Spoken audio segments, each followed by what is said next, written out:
अस्सलामु अलैकुम वरहमतुल्लाहि वबरकातुह। कोई भी काम अपना करने के लिए एक बेहतरीन अमल है, वो इंशाअल्लाह आप ज़रूर इख्तियार कीजिए।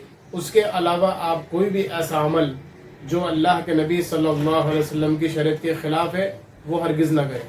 बहुत से लोगों को देखा गया है कि वो कुछ बाबाओं के पास और कुछ मज़ारों पे जा कर के काविज़ गंडा करते हैं या उनसे कुछ इस तरह की चीज़ें सीखते हैं या उनसे कुछ इस तरह की दुआएं सीखते हैं जो अल्लाह के नबी सल्लल्लाहु अलैहि वसल्लम की शरीयत से साबित नहीं है। इसलिए कोई भी काम आपको अपना अगर करना है तो आप ये अमल कर लें जो आपको इंशाल्लाह हम वीडियो में बता रहे हैं। इंशाल्लाह आपको इसका फ़ायदा ज़रूर हासिल होगा। बात हो रही है असल में इस्तिखारा की। इस्तिखारा एक ऐसा अमल है कि अल्लाह रब्बुल आलमीन से उसके लिए खैर तलब करना। इस्तिखारा का माना होता है अल्लाह रब्बुल आलमीन से उस काम के लिए जो काम आप करने जा रहे हैं उसमें खैर तलब करना।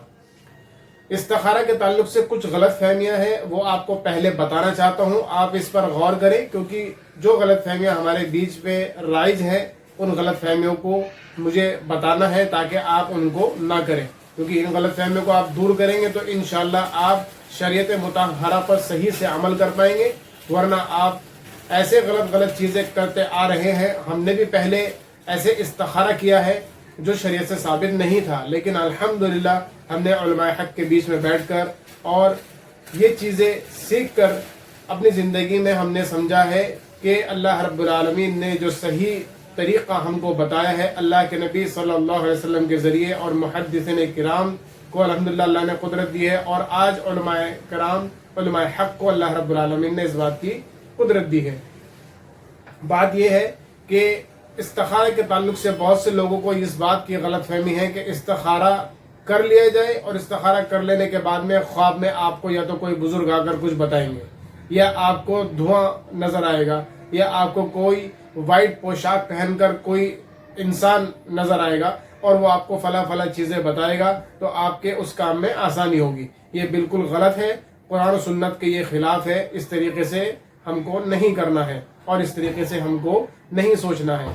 दूसरी बात यह है कि इस्तिखारा जब किया जाता है तो इस्तिखारा करने के लिए बहुत से लोग ऐसे भी गलत तरीके से करते हैं कि कोई भी काम यानी अपने नाजायज़ काम के लिए भी बहुत से लोग इस्तिखारा करते हैं और उसको सही समझते हैं, लेकिन ये सही नहीं है, क्योंकि इस्तिखारा हमेशा उस जायज़ काम के लिए किया जाएगा जिस जायज़ काम को अल्लाह रब्बुल आलमीन ने खुद जायज़ करार दिया और जिस काम को अल्लाह रब्बुल आलमीन ने हलाल करार दिया।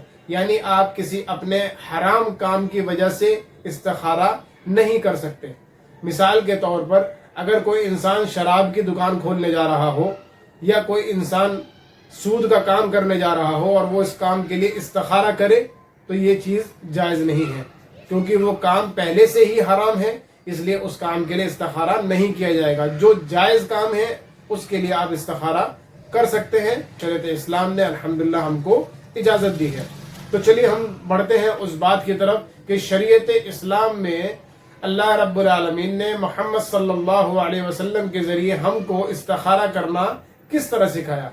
अल्लाह के नबी सल्लल्लाहु अलैहि वसल्लम की सही हदीस है। देखिए, हम हदीस आपको स्क्रीन पर देंगे। इस हदीस में ही ये दुआ भी लिखी है जो हम इस्तिखारा 2 नफिल नमाज पढ़ने के बाद इस्तिखारा की दुआ पढ़ेंगे। हदीस हम देख रहे हैं, आप इसको आप स्क्रीन पर दिखा रहे हैं, जिसमें जाबिर रज़ियल्लाहु अन्हु इस हदीस के रावी हैं। वो फरमाते हैं कि अल्लाह के नबी सल्लल्लाहु अलैहि वसल्लम हमको हर काम के अंदर किसी भी काम के लिए इस्तिखारा की दुआ ऐसे ही सिखाते जिस तरह कुरान मजीद की आयात सिखाते या नमाज के अंदर सूरतें सिखाते। तो अल्लाह के नबी सल्लल्लाहु अलैहि वसल्लम ने करके दिखाया है और करने वाले बेहतरीन जमात, करने वाले बेहतरीन लोग सहाबा किराम रिज़वानुल्लाह अलैहिम अजमईन थे। उनके ज़रिए हमको ये चीज़ मिल रही है। इस्तिखारा करने का तरीक़ा यह है कि आप कोई भी फ़र्ज़ नमाज के बाद 2 रकात नफिल पढ़ें और 2 रकात नफिल पढ़ने के बाद ये दुआ पढ़ें। स्क्रीन पर जो ये दुआ दिखाई जा रही है, इस दुआ को आपको पढ़ना है। जो इंसान अरबी ज़बान नहीं जानते, हम उनको ये नीचे उर्दू तर्जमा भी दे रहे हैं और हिंदी तर्जमा भी दे रहे हैं और रोमन में भी इसका तर्जमा ज़रूर देंगे ताकि جو انسان جس زبان کو جانتا ہو وہ اس زبان میں اس کو پڑھ دے۔ اس میں ایک لفظ ہے ان هذا الامر خیر لی، یعنی کہ امر کا معنی ہوتا ہے کہ وہ کام جس کے لیے آپ یہ استخارہ کرنے جا رہے ہیں، اس کام کا آپ کو اس جگہ پر نام لینا ہے۔ مثال کے طور پر آپ یہ کہنا چاہیں کہ اے اللہ، میں فلاں جگہ پر فلاں دکان یا فلاں کام کرنے جا رہا ہوں، میرے لیے اس کام میں، اس جگہ پہ، اس دکان میں اگر خیر ہے تو اس کو میرے لیے آسان کر دے، اس میں میرے لیے برکت ڈال دے، اور اس کے تمام کاموں کے اندر اللہ رب العالمین تو آسانیاں پیدا کر دے۔ اور اگر یہ کام میرے لیے بہتر نہیں ہے، کیونکہ تو بہتر جانتا ہے، اور اگر یہ کام میرے لیے بہتر نہیں ہے تو اس کام کو مجھ سے دور کر دے اور مجھے اس سے دور کر دے، اس سے بہتر جو کچھ ہو وہ تو مجھے عطا کر دے۔ یہ طریقہ ہے استخارہ کا۔